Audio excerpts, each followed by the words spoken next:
Hey, folks, and welcome back to Glenn and Adrian's Rock Talk. That's Adrian. And that's Glenn.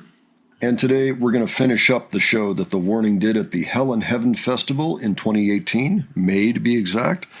This was a big deal festival for them. That is to say, after they got there, it became a big deal because it turned out to be a metal festival.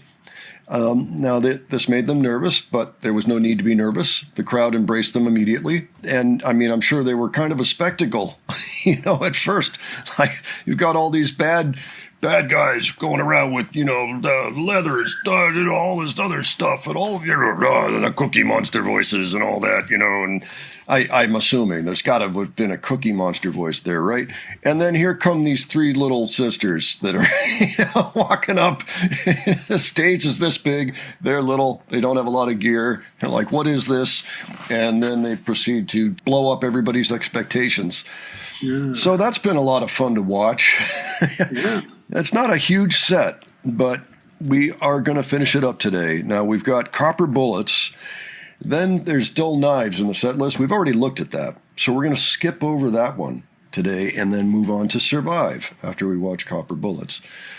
Sorry, that may put things a little bit out of sequence, but, once we have a playlist. But nonetheless, I think it'll be a fun thing to watch for today. So, Adrian, any thoughts before we begin? What have you thought of this show so far, etc.? This is the show where I said, thank God for the Jumbotron, right? Yeah, that's the one. Yeah, it's just great they have one of those things available because, they got this big stage, but also, there's this big crowd of people around it. You could be quite far back from the stage. Yeah. Well, it's funny, the stage is this high up in the air, too. It's a little taller. That's how it is with festival stages. They tend to be well up in the air, like a good, 10 feet up or something. And so then you got the floor monitors. So it's actually possible you can't even see the band if you're up close enough because they're blocked by the floor monitors because they're not that big. Like Allie. However, they're making quite a commotion up there, and Allie running around is a wonderful sight to see. Danny too, of course, but it's fun. Anyway, they won the crowd over right away, and we can see why. We've seen it so far with all the other cuts. So why don't we dive into Copper Bullets and just see what they do with it? Sounds good to me. All right, let's dive in.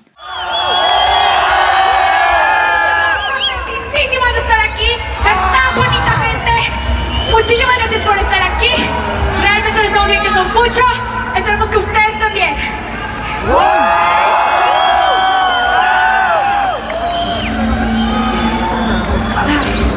Esta siguiente canción se llama Copper Bullets.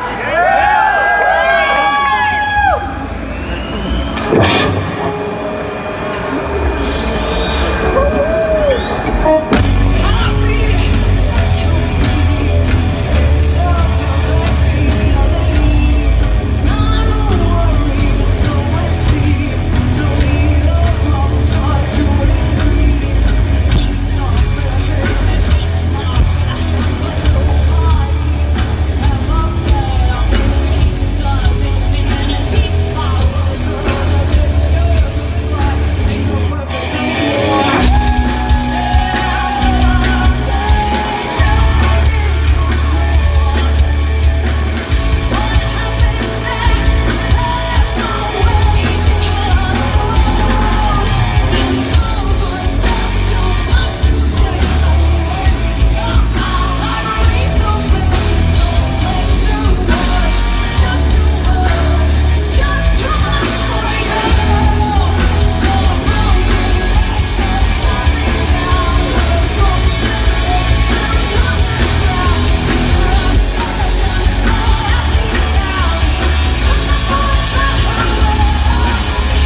Thoughts, Adrian? Oh, God. Yeah, all of them are quite animated in this. Allie, running and jumping around, Danny rocking out, and Pow just being Pow on the drums.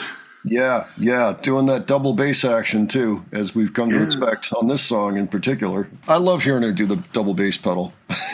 Yeah. And no, she doesn't need a second bass drum, I don't think, but I think the pedal's fine. But I love that, and it just brings so much power, kind of brutal power to the song, it makes sense given what the song is about. It is kind of a brutal song, so love seeing them tear it up there at that point. And yeah, we see the guy with the camera there, and there's more than one. There's a few cameras for those jumbotrons. So yes, once again, I am wondering if somebody recorded that show, the jumbotron feed, maybe the audio feed, if that exists somewhere. These are the thoughts I have in my head when I'm watching something like this.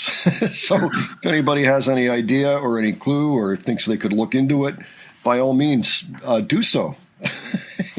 Share them if you like, but if you think you might be able to find something like that, start asking questions. Okay, well, so as we said, we're going to skip over Dull Knives. Dull Knives was fantastic, but of course we have seen it, so we're going to move up. So there's still a fair amount of time here, so it's possible we'll see a bow or a picture, things like that we often see at the end of their sets. So they've been doing that pretty much since the beginning, almost since the beginning anyway. All right, so I'm going to let it run. We're going to see Survive. And no spoilers, but I hear something may have happened during this song that is worth taking a look at. So just keep your eyes open. All righty. All right, let's check this out.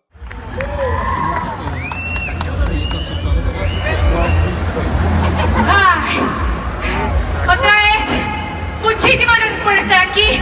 Nosotros nos estamos pasando increíble. Realmente, somos The Warning. Nos vamos a despedir con esta última canción que se llama Survive. Muchas gracias.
Man, wow. Well, that was interesting. That was cool. They handled that well.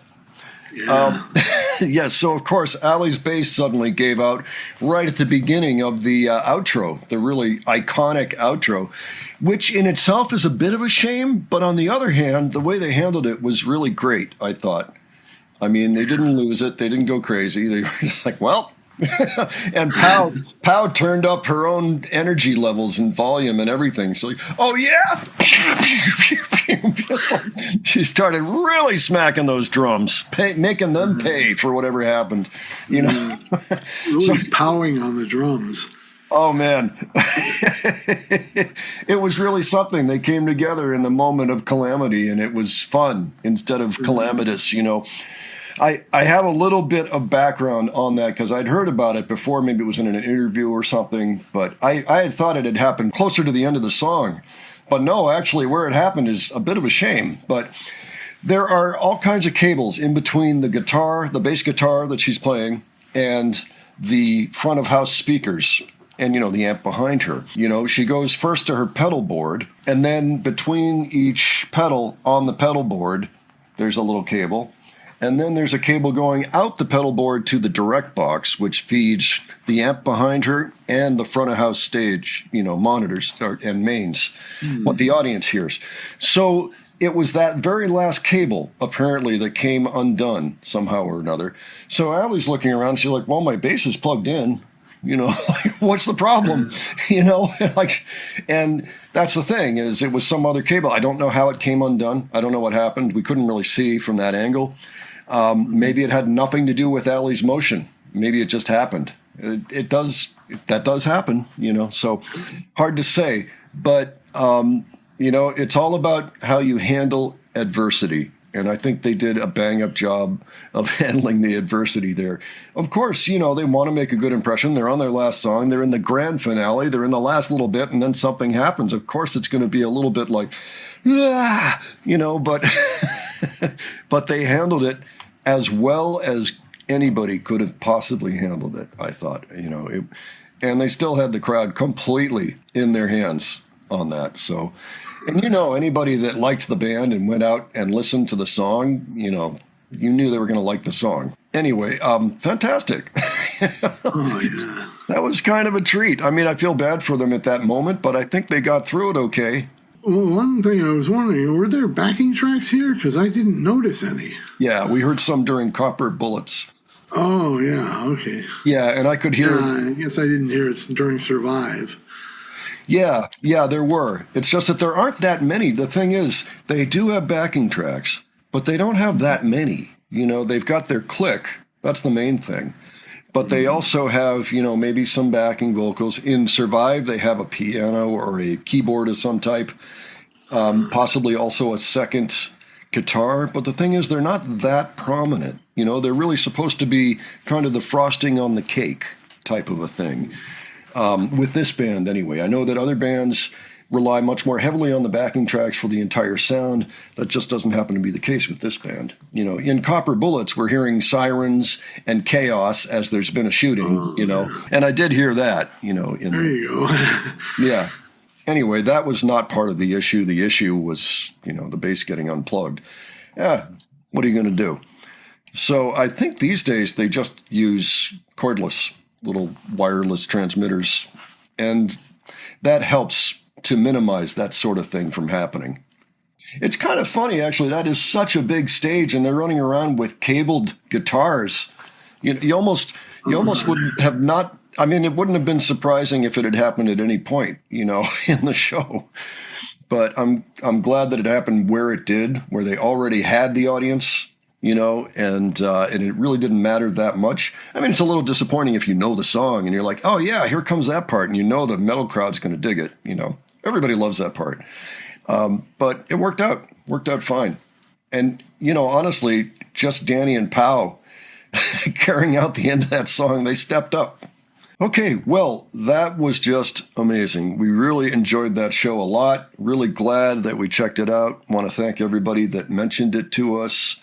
Of course, we have some tidbits having to do with this show over on the other channel, the Modern Rock Talk channel, including their vlog number 8, where they talked about the experience. That's probably where I heard about, what happened with the bass guitar. Yeah, I think there may have also been interviews that alluded to this as one of their favorite festivals, things like that.